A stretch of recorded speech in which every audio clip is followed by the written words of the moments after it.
Hey everyone, and welcome to the 2021-2022 SWAC Basketball Preview Special. I'm Tolly Carr in Atlanta. We are all excited about another season of SWAC basketball and the opportunity to have fans, you guys, back in the arenas cheering on your favorite HBCU. Now, we're going to meet the coaches in just a few moments, and we have the predicted order of finish as well as the SWAC preseason teams. Today's media experience is brought to you by Cricket. Smile, you're on Cricket. Academy Sports and Outdoors. Get the gear in here to have fun out there. Academy Sports and Outdoors, official sporting goods retailer of the SWAC. Also brought to you by Nike. Mountain Dew, official basketball sponsor of the Southwestern Athletic Conference. Home Depot, proud sponsor of the SWAC. Credit Versio, get your credit score up to where it should be with Credit Versio. Visit creditversio.com. USAA, the official military appreciation partner of the Southwestern Athletic Conference. Okay, everyone, I'm going to turn it over now to Andy Katz from ESPN as he gets ready to talk to this year's incredible group of men's basketball coaches in the SWAC. All right, take it away, Andy. So Jaylen is in his third season at Alabama A&M, 11 years overall as a head coach. You took over this job, in an interim situation. You got a young roster, although you got 5 starters back, but sort of young roster with a lot back, with only one senior in Miles Parker. And last season, like I said at the beginning, was unprecedented in so many different ways. You start out 6-2, but then you only play in 7 more games. Well, it affected a lot of teams throughout the nation in all kind of different ways, but it really affected us because we started off the season 4-0, and then all of a sudden COVID hit us, and it hit us pretty hard because our point guard, Cameron Tucker, had started off great as far as being one of the top point guards in the nation. After his first 2 games, he was leading the nation in assists. And then, COVID hit him, and it hit us hard because we ended up missing our first 4 games of the conference.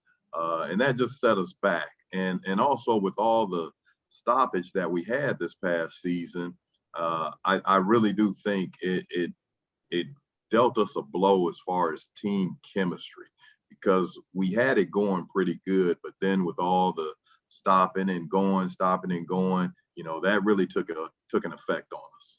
Does it almost feel like you're starting fresh? In a way, yes, because the circumstances are it is what it is. But we've been able to sustain and get better each year. We've improved each year, and that's a testament to the coaching staff and the players just buying into what we're trying to do, what we're trying to build here. We feel as though we have a great situation. As far as Alabama A&M, the location, Huntsville's a beautiful city. We're building a multi-event center, so the future is bright. So we're just excited for what's coming for the future. When I was looking at the votes for first, I did miss the one that came for Alabama A&M. So interesting. There was one that came for Alabama A&M, yet you were picked 9th. So which one is it? Should Alabama A&M be picked to finish first, as one vote came in that way, or a team that's got external expectations not high, not internal, that can maybe surprise some people? Hey, I like being the underdog. That's fine. We're 9th, so now we can go into the season. The players better know that that's where we were picked, and let's go in the season with a chip on our shoulder and let's surprise some people. So what's your philosophy on scheduling? Because it really runs the gamut in the SWAC. And I know every institution might have different financial needs at various points of their program.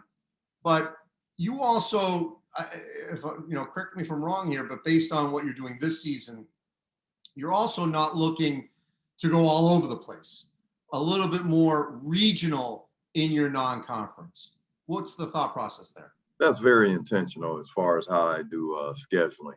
I think we can still play those what you call the Power Five teams, but you can schedule that regionally, so you're not traveling all over the nation. But also, we want to schedule some, and we're able to do it. We're very fortunate to where we're able to schedule some good home and home series. Also, we've got Tennessee. We open up here at Tennessee State.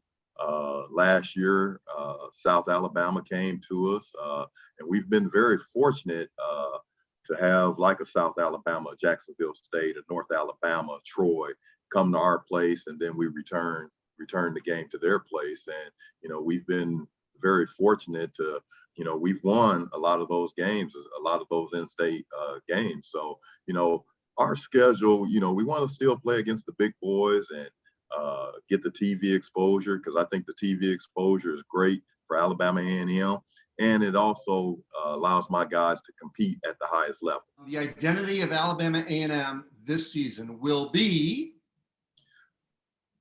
compete and be very stingy on defense. We're one of the top defensive teams in the conference, and we're going to be exciting.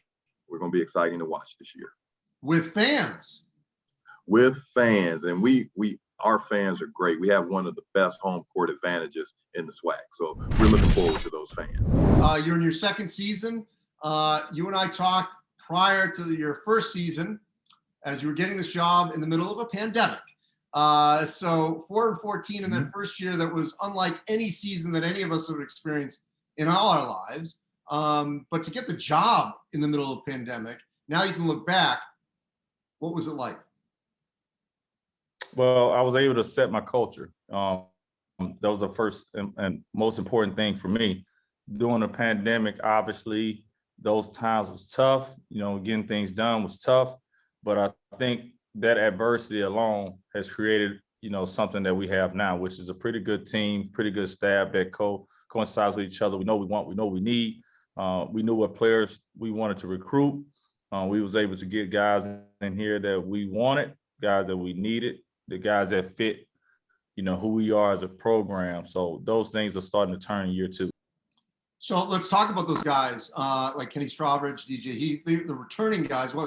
How do they factor in with what you brought in that creates the kind of team culture, identity that you want?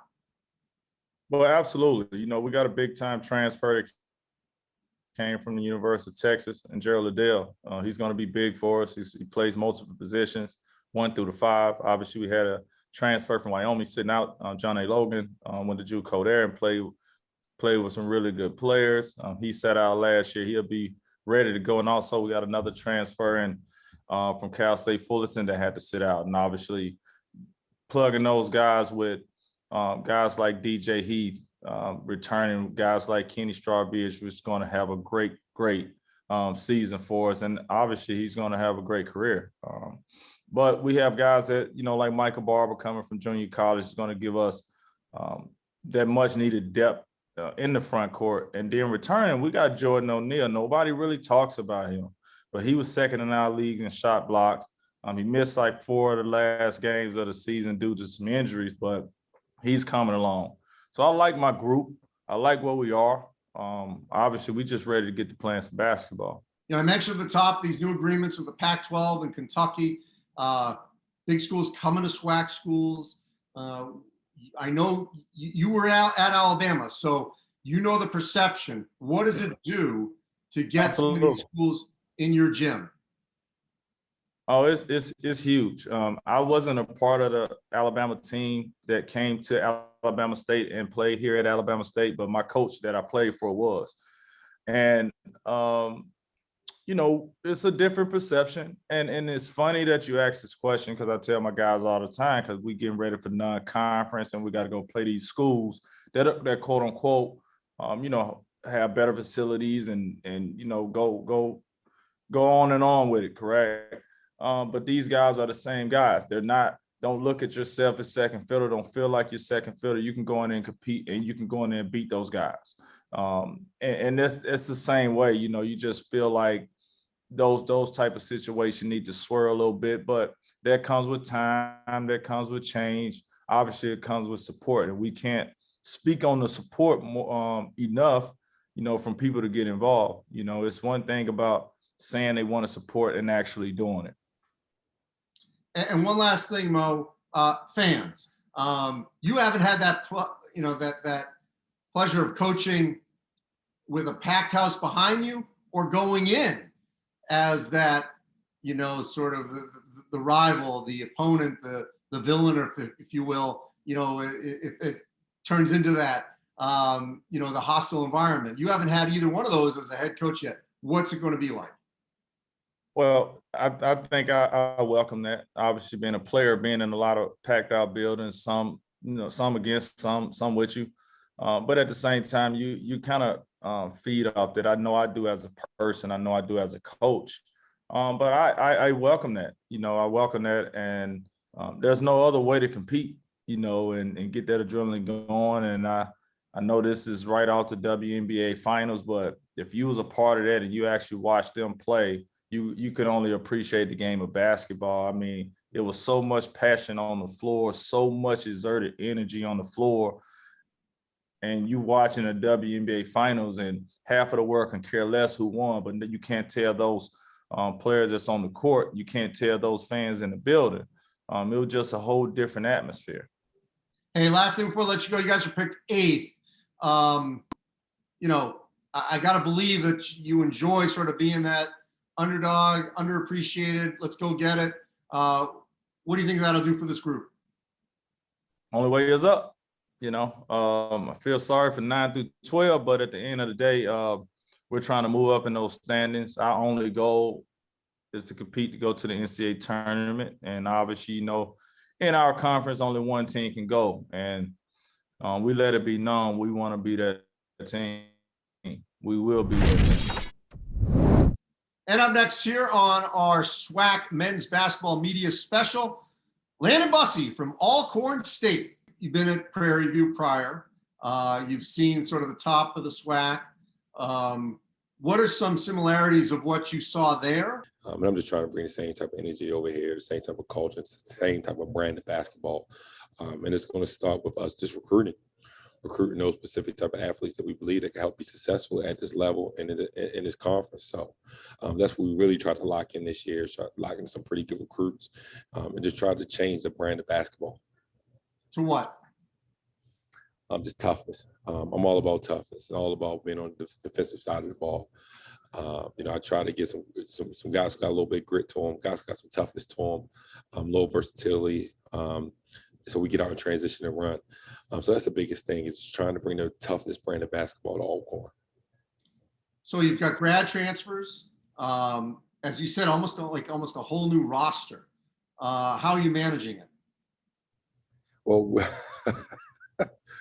we're going to see once the season starts. Hopefully these guys, I tell these guys all the time, if you want to play, practice harder. So we'll see. I think the good group of guys that we do have right now, they're doing a good job of managing, they're doing a good job of practicing. But right now, just like any other team, everybody's ready to play against somebody else. They're tired of playing against the same guys.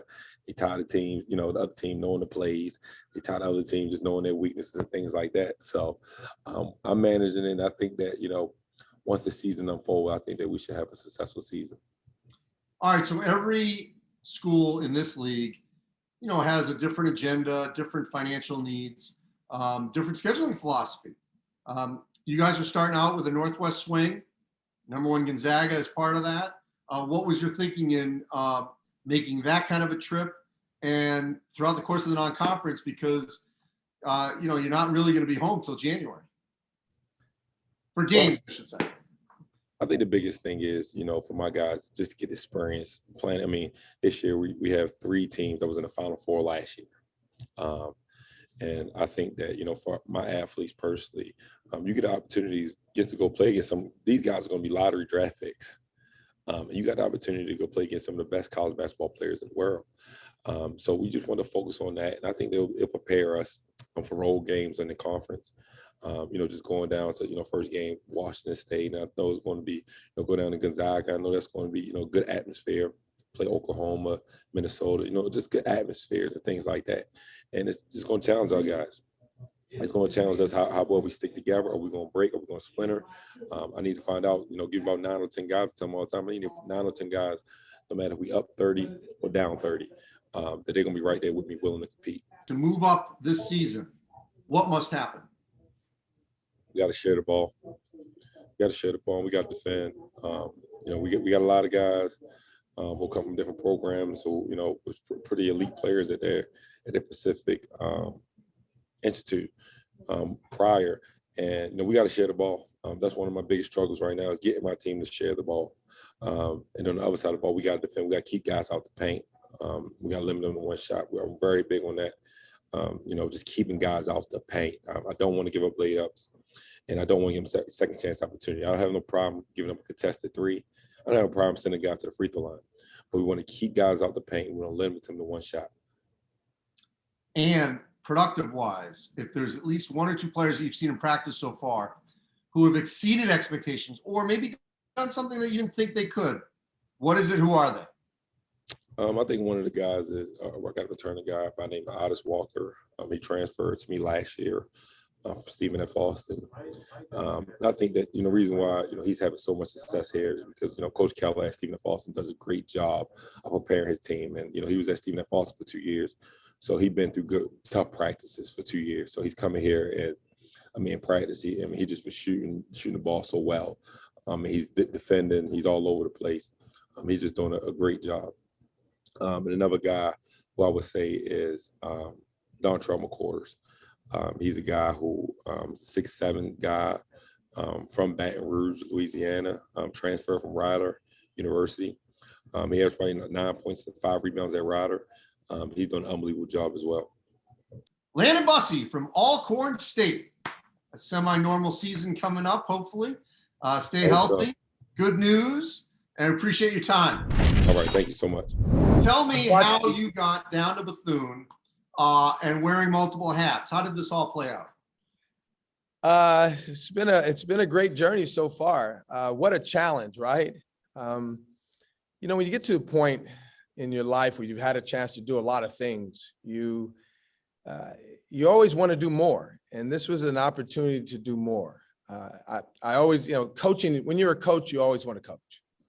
So when the opportunity came for me to talk to them about coaching, I was excited about it because of just to give back, to be a part of it. But then when they offered me the athletic position, the athletic director position, I was like, okay, well, you know, if you hire me as an athletic director, I'm going to hire myself as a coach. So it kind of worked out great. They said, well, if you want to do both, then you got it. They brought me in with a vision. They brought me in to try to accomplish my vision of growth. They want to take it to another level. You know, you can't do anything like this without great administration. I've been in a situation where the administration was behind me and we were successful. And I've been in a situation where the administration was not, and we were not successful. So it really is about the top of the school and what they want to do at the school. Thinking outside the box by hiring me, obviously raise a profile. I've got to raise money. We've got a lot of things to do financially with this school. And it is a tough time, not playing. Think about this for a second, and you already know the answer. This team was pretty decent in 19. We had one returner from that team, and then the next year you don't play. So I didn't really even see my team until almost when school started, and never had any real video on them because they all came from different places. So that's an enormous challenge in itself. And you already know, you're laughing. It's funny, but it's not. It's funny, but it's not. But you know what? These guys are working extremely hard. I've coached a lot of different teams over the years. And, you know, I still get up in the morning and I go to work here and I enjoy coaching these guys. They're so wide-eyed. They're working so hard. From just the time that we started till today, I would say 50%, 60% better than when we started. So where we're going to finish, I don't expect us to play our best basketball, obviously, until sometime in January, late January, but then that's also a good time to gel. Tough situation.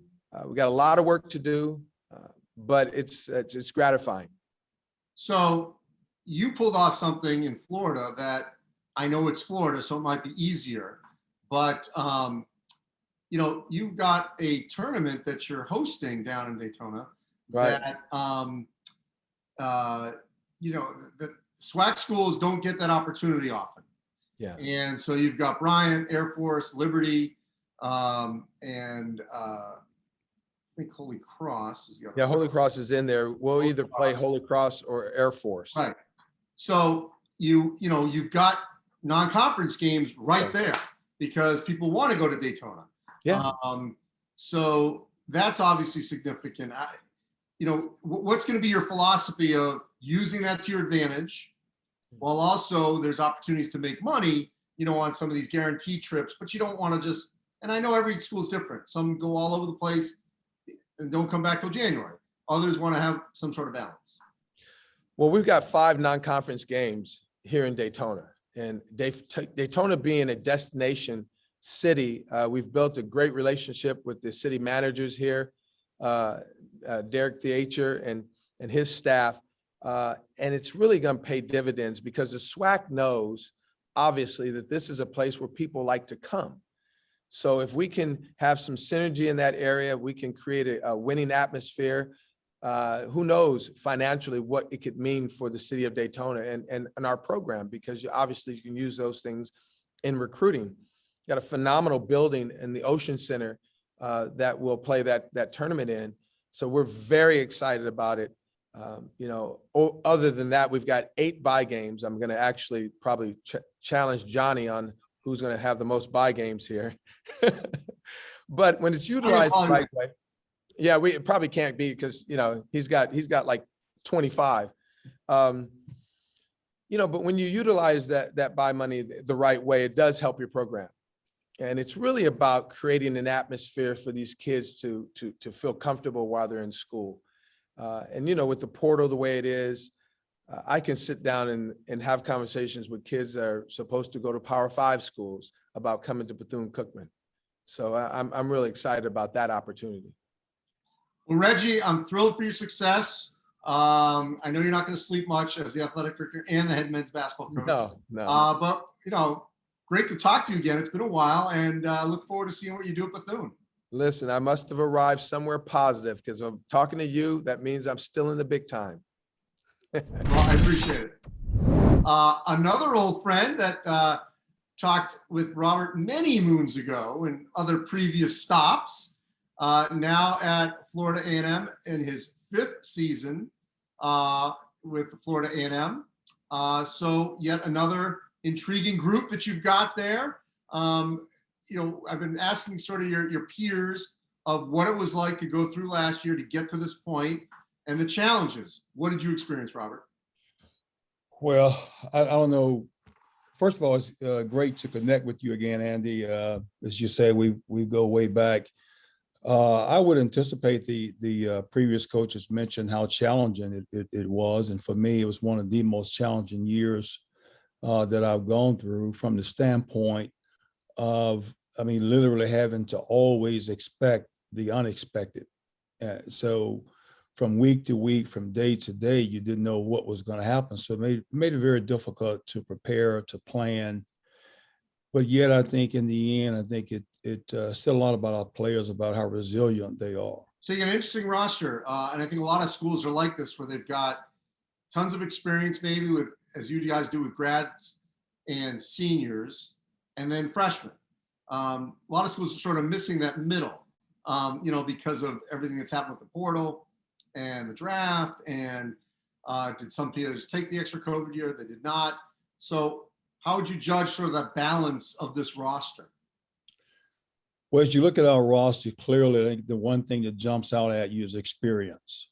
And so we return our 5 starters from last year due to 3 seniors who graduated, decided to return. Those guys have meant so much.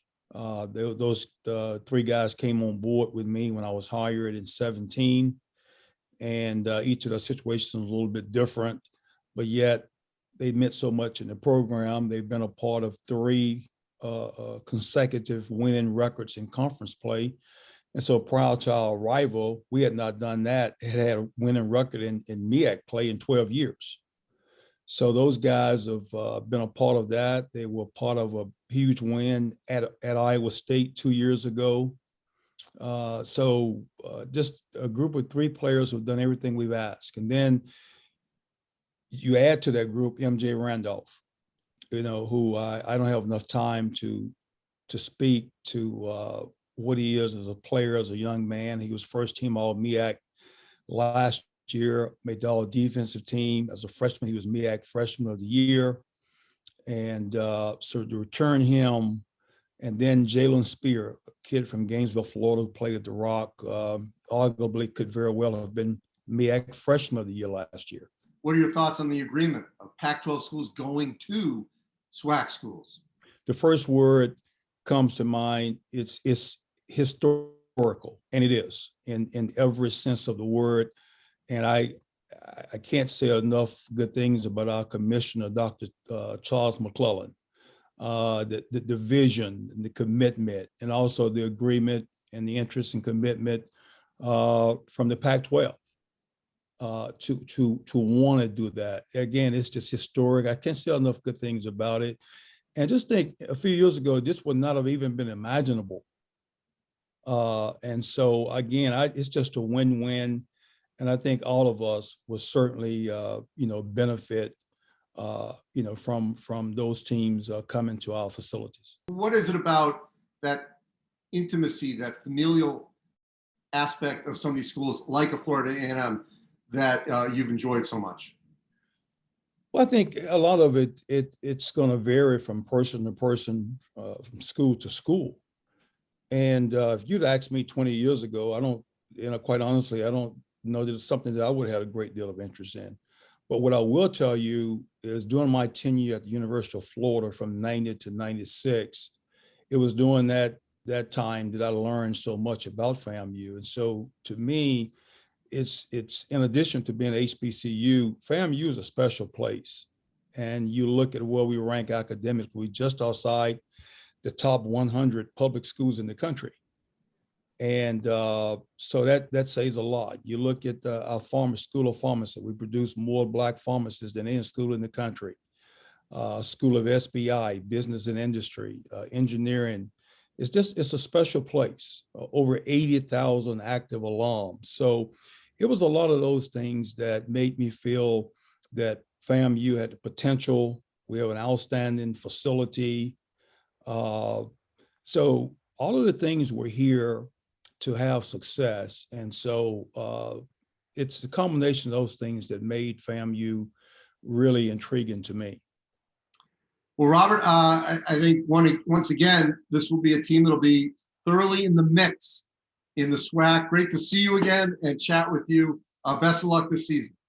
Thanks so much, Andy. It's good visiting with you. Good to see you. Appreciate it, Dante. You're in your 5th season there, 12th overall as a head coach. You guys had I think more than anything, the fact that you played 24 games last year, to me, is a huge success, as we've been talking with other coaches. 9-6 for 4th in the SWAC with 4 starters back. So let's first go back a little bit. How were you guys able to pull off being healthy and staying, almost true to the schedule and playing that many games? Well, I mean, honestly, I got to give a lot of credit to our training staff. We thought some of those protocols were over the top, a little bit extra, and things of that nature. And fortunately, it really helped us. And I got to give a lot of credit to our training staff, and then just give credit to our guys of buying in, of wearing that mask and staying away from people if they wanted to play. With 4 starters back, Cameron Christian, all SWAC type player, double-figure scorer. What do you see with this group in terms of the ability to really challenge near the top? Well, I think we got to come compete night in, night out. I think our league's gotten a lot tougher. You add FAMU, you add Bethune-Cookman. The top of our league is always really good between those Texas Southerns and Prairie Views and Southerns of the world and Jackson State. And, we've been right there in the middle of the pack and the top of the league the last couple of years. And, our guys got to bring it night in, night out. It's not a day off in the SWAC. Pick fourth. What do you think of that? That's where we finished at last year. It's not about where you it's not about where you start, it's about where you finish. So that's where I look at it. This is a team that, correct me if I'm wrong, defense wins, and that's sort of your identity, your anchor. How do you get the production up? The production gets up by doing a better job of attacking the basket and making free throws. I think that's one of the biggest things that we struggled at. We didn't attack the basket enough. We settled for too many threes, and we got to get to the basket, got to get to that free throw line. And at the end of the day, better players. Players got to make plays, baby. That's just the bottom line. How did you handle the transfer portal? I thought we did a pretty good job at it. We had 7 guys transfer in from what would be perceived as a higher level school. So, we had AJ Taylor transfer in from NC State, Danye Kingsby from Bradley, Eric Parrish from UTSA, Chance Robertson from Buffalo, Amari McCray from Portland State played at Pacific. So I thought we tried to handle it the best way we could, find the best players available in the portal and get them. HBCUs are having a little bit of a renaissance right now. It's it's cool to go to an HBCU. Yes, and I think that played a big part for us because guys may have had certain experiences, and then all of a sudden, we're having this renaissance, and they're thinking to themselves, well, I want to play at HBCU my last year. I want to try this out my last year. So to be able to get 3 grad transfers to want to come and say, hey, I want to call Grambling home for my last plan, my last year plan was really important for us because we had some guys that's really good, but we also added some guys that's really good. We've mentioned this throughout the course of our media session here with the Pac-12, Kentucky. What does that say, especially with schools that are willing to come to SWAC schools from the Power 5? I think it's really great that they're actually coming down to play us because we're usually on the road, and reality of it is we're probably playing 11 to 13 of our non-conference games on the road, and that makes it tough for us, especially even with the league. People look at our perception of our league because we play so many road games in our league as not really being a good league. But if you come play us in our home environments, you'll probably think differently because night in, night out, if I got to go to Texas Southern or Prairie View, it's a tough game. If I got to go to Jackson, I got to go to Southern, it's a tough game. If I got to go to Pine Bluff, they lead the league in attendance. It's a tough game.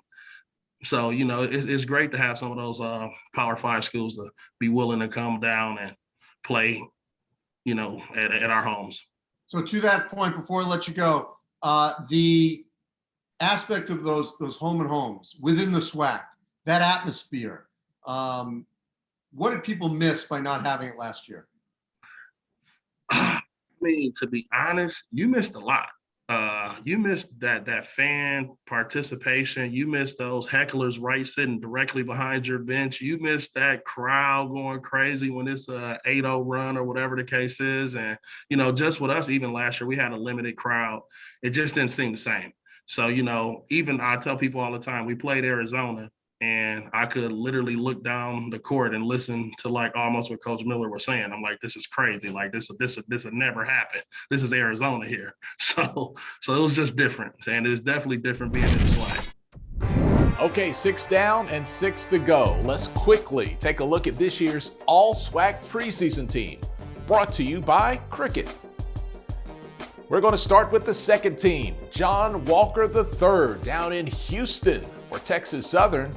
And hey, his teammate Justin Hopkins, a second teamer as well, and making a solid impression in the SWAC out of the gate, MJ Randolph leading FAMU for the Rattlers' first year in the conference. Mo Williams pretty excited about Kenny Strawbridge for Alabama State, and Southern's Jaden Sadler rounds out the second team. Okay, the highest expectations in the conference going to these 5 young men. All SWAC preseason first team. Juwan Daniels is back for Prairie View A&M. He is a force to be dealt with for sure. Above the rim, you'll find Jackson State's Javius Mckinnis. Oh, he's a smooth operator for Grambling, Cameron Criston. Alabama A&M, man, they have a deadly 1-2 punch. Pick your poison, a dose of Garrett Hicks or a shot of Jalen Johnson. The two Bulldogs round out the all-SWAC preseason first team. All right, let's get back to Andy now with more interviews. It's the SWAC preseason basketball special. And up next here on our SWAC men's basketball media special, Wayne Brent from the defending regular season champs, Jackson State. So roster management, that's a big thing with this season for all coaches across the country. You got 5 freshmen, multiple grads, if you will, 4 seniors. How are you balancing this roster? You know, the thing with us, we got so many older guys coming back. We got 6 guys returning that played a lot of minutes. 3 of them probably would have been gone if they hadn't got the COVID season. Our freshman guys, it's going to be hard for them to get on the court just because we got so many guys. We probably got 21 or 22 guys practicing right now, and then we got quite a few older guys. We added 4 or 5 grad transfers. So we got a very old team coming into the season. So it's going to be hard for freshman guys to kind of get on the floor. So it's interesting you say that because that seems like the most recurring theme, that the rosters are fuller than they've ever been before. They're older, which to me lends itself to what could be an incredibly deep and balanced and really hard league to win this season. What do you think? You know what? I think you're absolutely right. Anytime you go into a game and you're playing, the other team has the top 7 or 8 guys or older guys. You're talking about some guys will be in their 5th or 6th season of competition. And I know we got quite a few guys who have been around, even with us playing 11 conference games on another 5 or 6 regular season games. We got 18 or 19 games in. So those guys we use those guys when you look back at it now to get experience off of those guys coming into the season for this year. All right, let's talk about Javis Mckinnis. Could be in competition for SWAC Player of the Year. What do we get when we see him? Oh, Jay is a kid that's a selfless kid, a kid that has a true motor. You don't have to challenge him like normal kids when it comes to practicing every day, competing on the floor, competing for a rebound, running the floor. He's a guy that you're going to get the same thing every day. He's going to go get that rebound. He's going to defend. He's going to run the floor. He's not a guy that needs the basketball in order for him to affect the game. And that's a good part about him. He doesn't mind letting other guys take shots, and he just crashed the offensive glass. He gets the defensive rebound. He doesn't need shots to be effective in a basketball game. 11 of the 13 games, if I'm not mistaken, are on the road. You got 2 you're coming back sort of in the middle of a couple of clusters back to Jackson State to play. What's your philosophy in going on the road so much? You know what, in our league, the way it's set up, we have to play those guarantee games, play those money games just for the budget of the team. So we played the first 12 out of 13. We only have 1 non-conference home game, and that's the last game of the season right before we open up SWAC play against Alcorn. So the first 12 will be on the road. It's always tough. You try to keep your team together. You try to keep your confidence up. You battle a lot of elements. You may play 2 or 3 on the road at the same time and then come back home for 1 or 2 days and get back on a flight and be gone for 3 or 4 games in a row. So it's always tough. It's good that the kids get a chance to go experience TV games or money games or Power 5 games, but the only downside to it, you just get beat up and get tired of playing back-to-back games for 4 or 5 weeks in a row.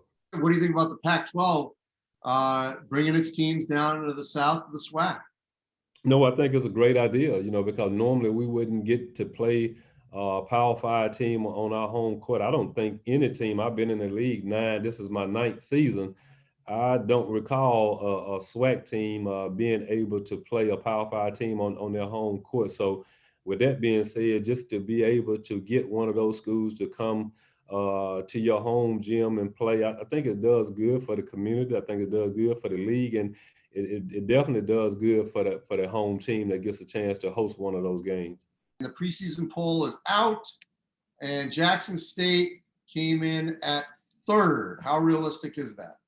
I think it's really it's realistic. You look at the top 2 teams in the league, Texas Southern and PV, and they've been at the top, pretty much since I've been in the league. So I think it's realistic. When you look at our team, you look at what we got coming back. We got six experienced guys coming back. We got a veteran point guard. We got a defensive player and the second leading rebounder in the conference. We got one of the toughest back lines in the conference. So I think it's realistic that we're in that top 4. We just have to see how we can move up and get and win the league. Wayne, appreciate it. Wayne Brent, head coach at Jackson State. Appreciate you. How you doing, Welcome Andy? to our SWAC men's basketball media preview special here. You were in your 2nd season. We talked, I remember when you got the job, and then we got a pandemic. So how much are you feeling? I know Mo Williams feels this, almost like it's a fresh start again. Absolutely. I think we all felt the effects of the pandemic, not being able to, recruit like normal, not being able to visit and get on the road like we normally could and get out and see players. So it almost feels like, this is truly my first year really of being able to hit the ground running and have some type of normalcy. How much do you think, because so many of these rosters, have so many options, a lot of older guys that maybe is not the norm in the SWAC, regardless of being picked at the bottom, that the whole thing can be wide open. That wouldn't be surprised where any of these teams finish at the end of the year. Absolutely. I think we all probably feel that way. I think, of course, with Texas Southern returning majority of their team and being the defending champs, you kind of give them the nod to think that they'll be in the thick of things. But I really think it's wide open. I think with so much turnover, like you said, and not being familiar with everybody's roster, it could be a lot of surprise teams this year. And, we just want to be competitive, and we want our guys to get better, and hopefully we can be peaking at the right time and surprise a couple of people. So watching you play in your career, you were always all out in effort, defended, under control. We knew what we were getting when we saw Lindsey Hunter play as a professional. How do you make sure that you translate that to the guys you're coaching, knowing they're not you and they're not one of the best players in the NBA at your position? So how do you, because I think NBA guys sometimes have had that problem of saying, well, wait, I was able to do it, why can't you? But not everyone is the same. Like, how do you make that transition? Well, fortunately for me, I played for a lot of different coaches, and a lot of the coaches that I played for allowed me to be kind of a player coach. So I got to experience certain things helping my teammates and learning from my teammates. I remember once we were working on pick and roll in Detroit with Larry Brown, and Coach Brown wanted me to show Chauncey and the other guys, how to fight over screens. And it taught me so much then, because Chauncey said to me, he said, Lindsey, I can't do what you can do. I can't move my feet that way to get over that screen. So I have to figure out another way that works for me. And it was eye-opening, because something I took for granted that I thought was so easy wasn't for other people. And I took that as a lesson to always recognize you have to have different ways to get things done. And your way may not always be the right way. It has to be a way that's conducive to everybody being successful.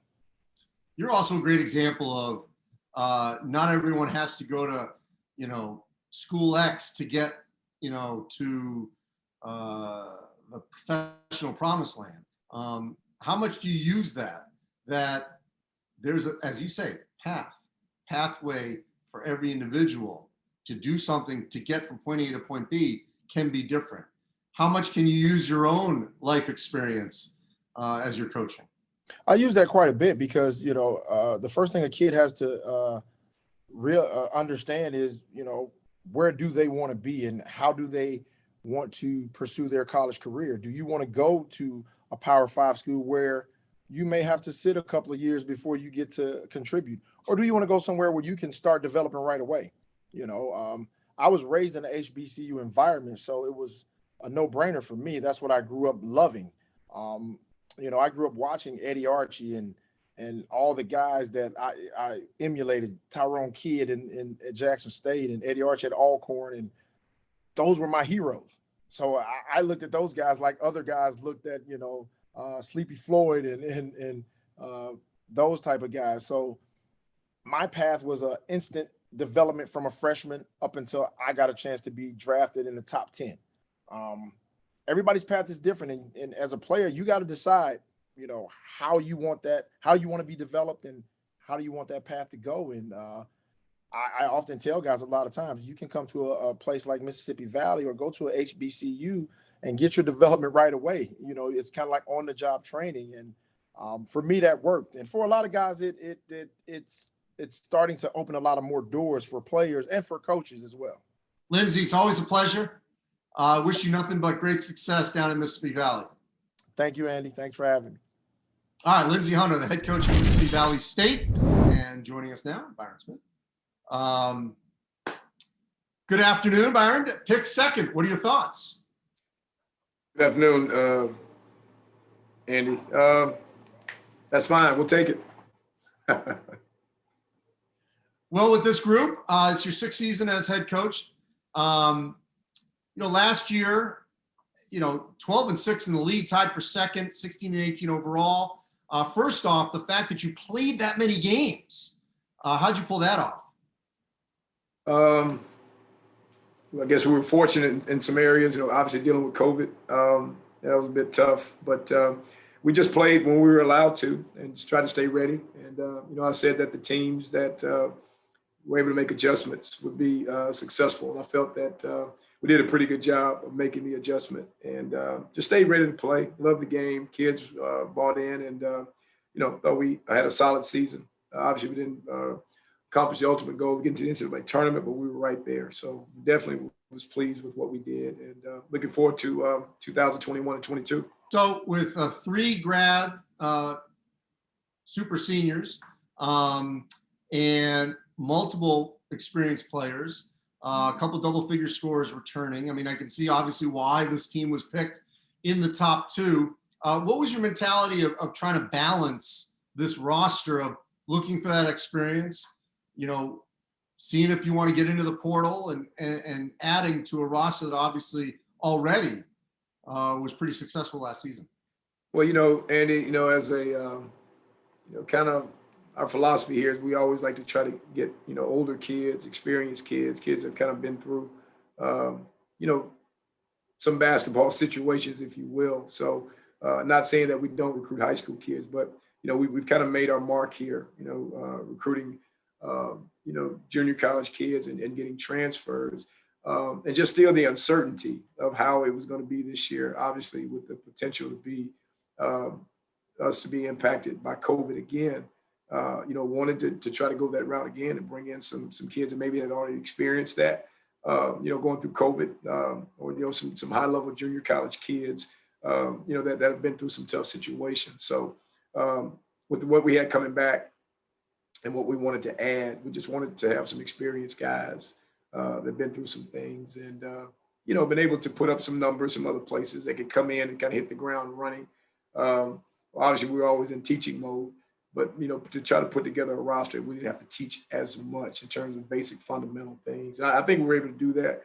I think we've got a really solid group and just looking forward to, obviously getting out on the floor when the time allows us to. But really excited about this group. Think we can have another solid year. Really excited about what we have. All right, specifically, who in your early practices has stood out? Well, obviously, our best returning player, Juwan Daniels. He kind of entered the transfer portal, last year and kind of looked around a little bit, but I think he saw fit. That was his best option to come back to be with us. He's been really good. Fate Williams, who was a backup last year, started some for us at the beginning of the year, but, got hit with the injury bug and finished out the year with us. But he's back as our starting point guard if we were to start the season today. Jeremiah Gambrell. I think he was our 3rd leading scorer off last year's team. Kind of battled the injury bug, but really, really could shoot the basketball. He's a transfer from Western Kentucky. He's been really solid. Gerardo Briscoe, I think, is one of the better rim protectors in our league as a returning guy. He's been extremely solid. We added a transfer, Will Douglas, that came in from SMU. Was a 6'6" wing. He's been really impressive. Got a great body, got a great feel for the game, got some toughness, can really score the basketball. So, I mean, Andy, I could go on and on, but those guys are kind of at the top of the list of guys that really stood out, the first few weeks of practice. It's an interesting point with Will Douglas that how much do you think we're going to see a little bit more of that, where the assumption that the portal only goes in one direction, maybe coming back for opportunity for what it looks like, and hopefully a renaissance, if you will, of HBCUs. How much do you think we'll see it coming in that direction? I mean, it's kind of, hard to tell. I mean, I think, kids want an opportunity to play, Andy, and it's basketball. The court's 94 by 52 and the baskets are 10 feet here as well. So I think kids just want an opportunity to be able to play. And I think that, what we've been able to do here at Prairie View, I think we have really solidified ourselves as a really solid mid-major program that's garnered a lot of attention, got a lot of respect. So this is obviously an HBCU institution. But obviously, when we get out there on the floor, I think we do a really good job of preparing our guys and being more than competitive when we play the non-conference. So I think kids all around the country just want an opportunity where they're going to get a chance to go and play. Well, Byron, appreciate you joining us. Prairie View A&M picked second in the SWAC this season. No question. They will be in the mix for the title yet again. Appreciate you. Thank you. Thank you, Andy. My pleasure. Thanks for joining us here on our SWAC preview here for men's basketball in October. Pick fifth. What do you think? Well, I can understand that, piggybacking on what we did last year. But it's something it's a great motivational piece to take back in my locker room. I tell you that. How realistic is it? I think we're better than that, but that's what they pick us at right now. But that's good. So you're in your third season there. You've had a long career as a head coach, various stops. It's crazy though. 10 newcomers, 10 back. I mean, like all these rosters have like 20 guys, which never happens in men's college basketball. How are you going to manage that? Well, it's been good. The thing is, it beats looking down that bench and looking like Elm Street. You know what I mean? So I'd rather have more than less. I promise you that. But what we brought in is very complementary to what we had. Last year was a unique year with the injuries and things like that happened to us because of COVID starting and stopping. But there were some guys that got a lot of experience that wouldn't have if everything would have gone right. So it actually set us up hopefully for this year because there's not a guy on my team that didn't play significant minutes the last 7 or 8 basketball games last year. And then you add some newcomers, which are transfers that play significant minutes at some successful programs. PJ Bird, Colorado State, Brown Whitley, who's the shooter for Ja Laurent when they went on that Murray State went on that run in the NCAA tournament. I have him now, and he's one of the best shooters I've had in a long time. Ty, who's from North Carolina A&T, who was probably one of the top 4 or 5 players in the MEAC last year, who's probably my most talented player. And then we have a talented freshman in Jaquan Ewing, who's a freshman again, who had great experience at Pearl River, who's a major big-time junior college program in the United States this year. I mean, every year in and year out. And then also, you got Damian Sears, who's been a journeyman, went to St. John, and then he's coming back home, and he brings a lot of experience to our front court. That's going to really help Jaquan Ewing out. Plus, we got Kirk Parker back, who's been here forever, and he's finally healthy now. So, our front court is stout and with a lot of experience, but our back court is who we are. I have a lot of experience coming back. I have Jaylen Sadler, who's back. I have, Brendan Brooks, who's been here forever and who's probably the most improved player I've ever had in my whole coaching career. Delord Johnson, who got a lot of experience last year, who wouldn't have played a lot of minutes. Terrell Williams Jr., who was SWAC Freshman of the Year, who really wasn't in the picture last year, but because of injury, took advantage of his opportunity. Was SWAC Freshman of the Year. He's back along with Ty, and then also, you know, we have Isaiah Rollins, who's a shooter, who's been here, who knows it. So I have experience, and with these newcomers, PJ Bird, I really like our team. I like the dynamics of it. We're deep.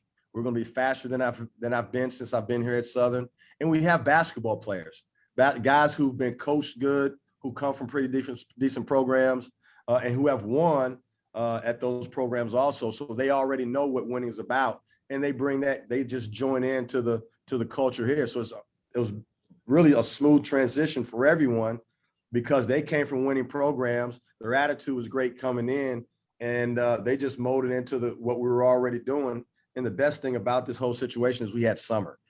You know, we got to really have a summer this year. Last year, I didn't have a summer. And, you know, I come from the school of Rick Pitino, and, you know, it's all about individual, you know, workouts and things like that, and creating a culture in the summertime.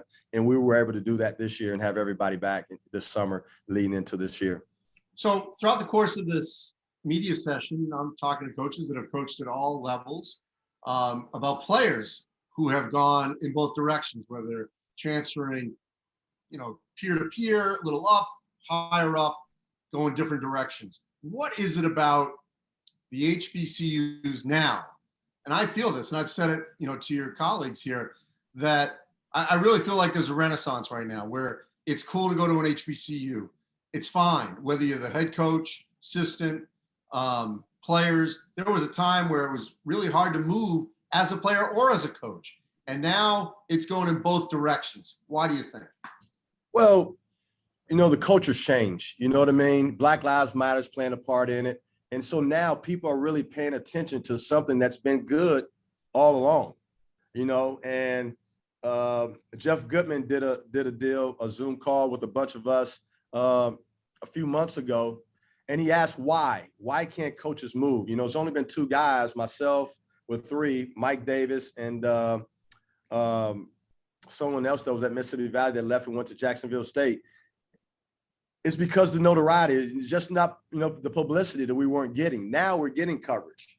We're getting TV coverage. And we also have names, you know, like you said before, that's attractive for Sean Woods, who played at Kentucky, or Mo Williams, or, you know, Deion Sanders, or whoever to come here now. And we are somebody, so it brings credibility, but also everybody relates to it now. And these coaches here have been great coaches all along with more responsibility. So they deserve to get to the next level, but they just don't, because people just don't know them.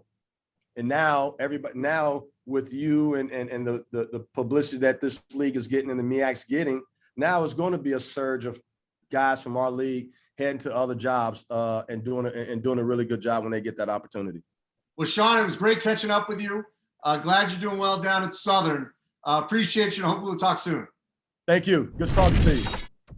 Head coach of Texas Southern.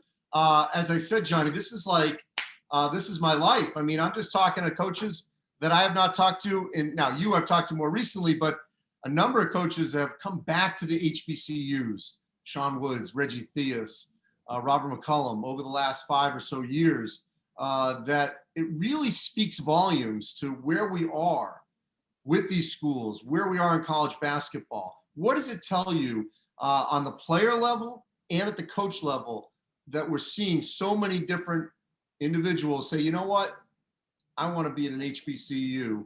I think it's the right fit for me. Well, I think it speaks volumes. One, that coaches are certainly looking at certain HBCUs, but particularly the SWAC.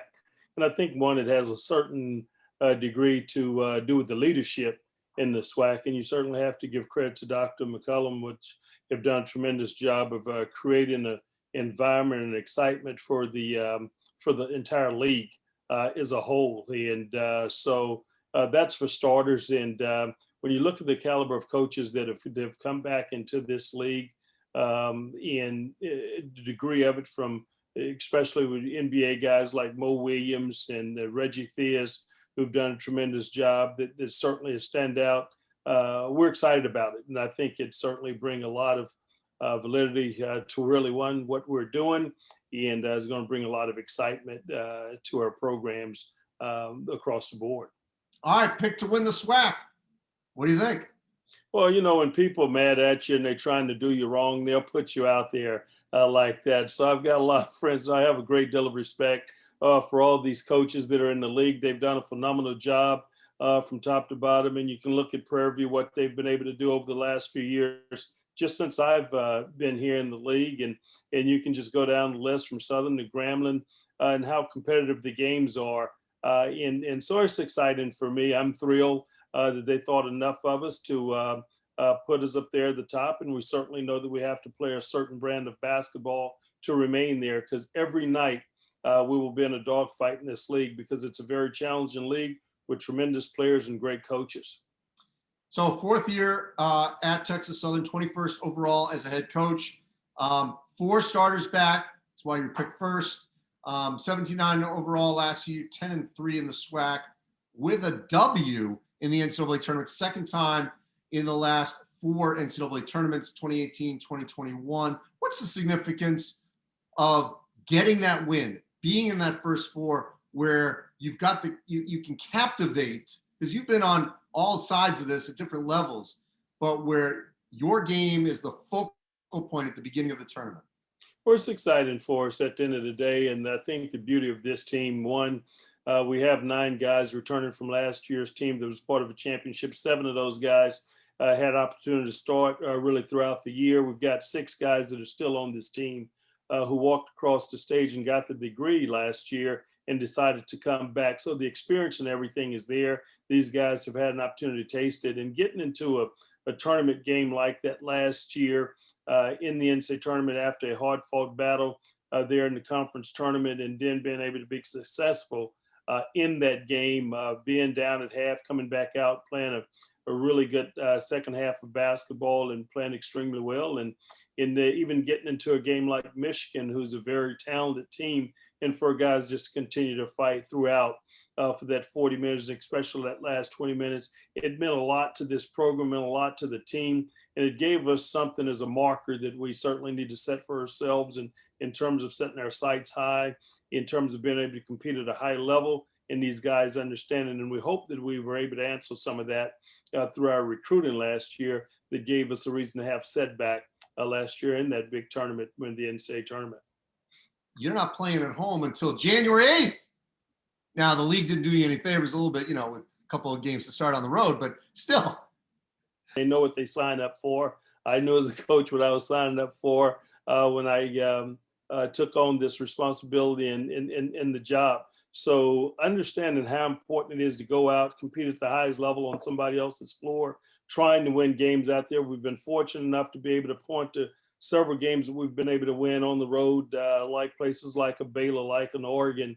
And when you win those type games, you can point to one in recruiting, and then it's something to share with these guys that we now have on our basketball team. Some of these guys were part of the program at that time. There's going to be challenges out there for us. And if we can get through that part of the schedule, getting into conference play, which is always going to be tough, playing on the road is extremely tough in this conference night in and night out. So that's got to be our focus in terms of our preparation, how hard we're going to work in terms of preparing and playing an opponent, regardless of what the name is on the front of their jersey. We've got to make sure that we go in there and put our best foot forward again, because it's going to take that type of effort if at the end of the day we want to be successful in this tough conference to SWAC. All right, come on. If at LSU, if I said, you know what, you're not playing any home games till January, how would they handle that?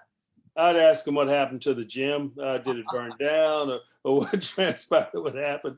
Because it just, I know we're somewhat in the fundraising business in terms of our budget and things that we have to do here. And so LSU has certainly been different, and I certainly thought they'd be setting you up for failure. But here, in terms of our recruiting, when we go out and tell guys that we're playing University of Oregon and at Washington and BYU, at NC State, they get excited about it. They look forward to those trips, and it's certainly a great time an opportunity for our team to bond as well, because you're together. We'll be out west, and it'll be like 10 days prior to us getting back home after we leave on November 8th. And that's a great bonding time, really, for our guys. We're going to learn a lot about ourselves. And we wouldn't be able to do that here at home because how spread out you guys are now instead of living in dorms and apartments. Well, pack that bag. Make sure you do laundry. Johnny Jones, head coach, Texas Southern, picked to win the SWAC. Johnny, appreciate it. Always great catching up with you. Thanks, Andy. Great seeing you and appreciate you being part of it. And go Tigers. Arkansas Pine Bluff head coach, Solomon Bozeman. So you're going to follow Johnny Jones. They're picked to win the SWAC. Pine Bluff picked more at the bottom. How do you make sure you're up near the top? We just got to get to work. We got to come in and practice hard every day and just try to get better each and every day. I think I have a really good team that's very under the radar. Got a lot of good guys that can play, but we're young. But like I said, we just got to come in every day, each and every day with the mindset of getting better and competing on an everyday basis. All right, tell us about a couple of them. It's an interesting mix, as every roster in the SWAC is, with 9 newcomers, if my numbers are correct, but only 2 freshmen. So sort of a mix of transfers and freshmen, plus, some of these veterans that have returned. Yeah, I think we got a really good team. I think that the way you win is by being old. So we went out and got a lot of transfers, 5th-year transfers, and some junior college transfers. And so I think Sean Williams could be one of the best guards in this league. He was the freshman of the year in the American a couple years ago. I love Daquan Morris, senior that's coming back for his 5th year, super athletic, loves to be in the gym and loves to work. And then we got a Division II transfer in 6'9", Trey Sampson. He averaged about 14 and 6 rebounds in Northeastern, and he's been doing really, really good. So I'm excited about our team. I'm excited about our size and our length and our willingness to defend. And these guys love to work. And so it's going to be a tough battle because Texas Southern, Prairie View, and there's so many other good teams in this league. But, I love our team right now. We just got to continue to get better. What was your philosophy in putting the schedule together? Well, we just wanted to play some of the best teams in the country. We thought that, by traveling and playing some of these teams that this will help prepare us later on, especially in March. We're a team that wants to play in March. At the end of the day, we want to play in the NCAA tournament. And so you have to go travel. You have to put yourself, in tough situations on the road. We have Baylor, we have Texas, so, when you want to go when you play against the best, I think it just prepares you, not only for conference, but like I said, we have aspirations of getting to that NCAA tournament, and we will be prepared because we play on a tough schedule. I've mentioned this throughout the course of the session here about the renaissance I feel that's going on with HBCUs. You've got great success at Oral Roberts last year to the Sweet 16. You're now a head coach at HBCU at Arkansas Pine Bluff. We've had coaches across the board in this league that have coached at the highest level. We're also seeing this coaching carousel probably was the best it's been in years, maybe ever, with giving earned opportunities to qualified assistants to get head coaching jobs. What are you seeing as you're experiencing it with the HBCUs and the opportunity that you have that players are now looking at and coaches and saying, you know what, can be a spot for me. This can be a fit. I can win here and have a good life and a good career. For me, it was definitely a blessing just being able to get this, this head coaching opportunity. I've been saying it for about the past 2 years that, HBCUs, I feel like it's the way to go. I feel like HBCUs are on the come up. I think a lot of these kids are starting to realize that, if they want to play at the highest level, I tell kids all the time, the highest level is not high major. The highest level is the NBA. So, you want to put yourself in position to be able to play at the highest level one day. And to me, it's about fit. And I love what HBCUs are doing. It's getting a lot of attention right now. So HBCUs, the time is now. Well, I'll tell you, Solomon, appreciate it. Congrats on getting this head coaching job. I think you're going to do wonderful there at Pine Bluff. Thanks for joining us. Thank you. I appreciate it. Have a blessed day. Okay, here's your predicted order of finish in the SWAC. Now, Andy talked about it a lot during the interviews, but we're going to put all the pieces of the puzzle back together for you one more time. All right, let's connect the dots. The preseason predicted order of finish in the SWAC, brought to you by Mountain Dew. At number 12, Mississippi Valley State. Number 11, the University of Arkansas at Pine Bluff, UAPB. Number 10, Reggie Theus and Bethune-Cookman. Number 9, the Bulldogs of Alabama A&M. Close in proximity, close in the polls in the preseason. Number 8, Alabama State. Number 7, Alcorn State. Number 6, welcome to the SWAC, is FAMU. Florida A&M. Number 5, Southern University. Number 4, Grambling State.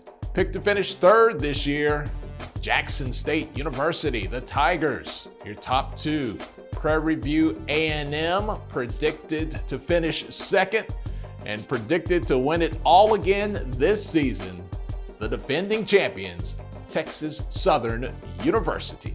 Hey, a big thank you to all of the student athletes and all of the coaches, the administration from all of the schools for the hard work that they put in so people like me and you can get out there and cheer on our favorite HBCU in the SWAC. And also for showing the entire world the excellence that the HBCU products have. We really appreciate it. Also, a big thank you to Dr. Charles McClellan, the commissioner of the SWAC, Andrew Roberts, and all the great people in the SWAC office as well. But most importantly, the fans. Thank you guys for all of your diehard support, and none of our coverage throughout the year could be possible without the support of our sponsors. Cricket, Academy Sports and Outdoors, Mountain Dew, Home Depot, Nike, Credit Versio, USAA. Thank you guys again so much for joining us today. I'm Tolly Carr from HBCU Game Day, signing off from Atlanta. We'll see you out at the arenas this season.